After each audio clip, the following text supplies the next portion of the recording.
I sit here at the veranda of the house of Erzsébet, Falva.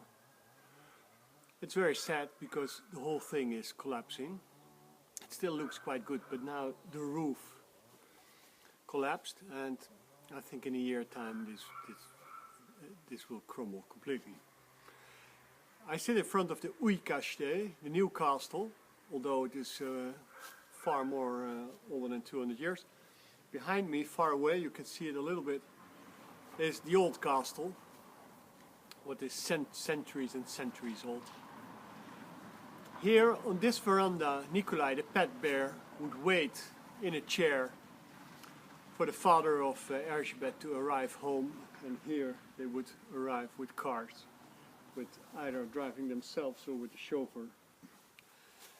I want to read about Nicolai the pet bear. Erzsébet got back from the villagers here, in the villagers who built houses in what used to be the old park around the house. She got back a few pictures. The second photograph is of a little girl with a roe deer. So that's Erzsébet with a roe deer. The deer used to come indoors, came in the house here. We fed them chocolate and their hoofs slipped on the parquet, making them do them the splits. That's my father with Nicolai. He was still young then. Nicolai is the bear. Later he grew bigger than father. Nicolai was brought to us as a cub, just a few days old. He had been found close to the Russian border, which is why he was called Nicolai with an I.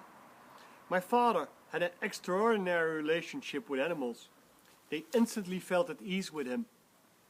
People would bring him all the injured creatures or stray young from far and wide, found by the villagers in the fields or by lumberjacks and gamekeepers in the woods.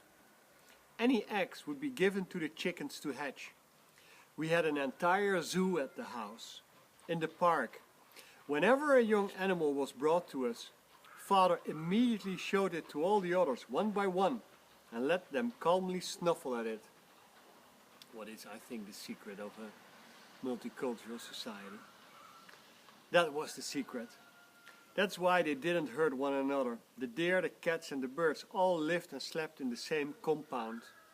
Only the wolves had a stone house with straw. They were with us for 20 years. The whole zoo was there, that side of the park. As a girl, I used to lie on top of Nicolai for hours. Of all the animals, he was the only one that slept in the house. He had his own room with a large square divan with pillows where he spent the night. He could open doors. The room was there at the corner. When visitors arrived from Kolosvar, we used to send Nicolai to answer the front door. Women especially jumped out of their skins when a 2-meter bear swung the door open.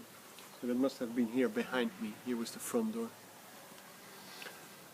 He drank beer from the bottle and sat in the armchairs in the living room. He was a full member of the family, but then came the day when he hit the cook in the face. The kitchen was far away, the little building there. So the food always had to be brought from the kitchen to the house. It was quite a walk. The cook had a bowl of raspberries. Nicolai wanted those raspberries and she didn't want him to have them. So she pulled the bowl away. That's when Nicolai hit her. He was angry, her cheek bled. And as soon as there's blood, it's over. Nicolai had been with us for more than 10 years by then. Father left for the mountains the next morning and was gone for 4 days. One of the gamekeepers came. Father had left his revolver at home and had explained to the gamekeeper what to do. Play with Nicolai in the park. Here. When he played, he often lay on his back. The gamekeeper was to push the barrel of the revolver deep into his fur. Father had explained which ribs to choose. Here at the side, and then pull the trigger. Nicolai would hardly notice. He was buried under the oak tree, where a wild rose grew. No one ever spoke about Nicolai again. Just as no one ever spoke about mother. Things that go too deep, that cause too much pain, those things you keep to yourself.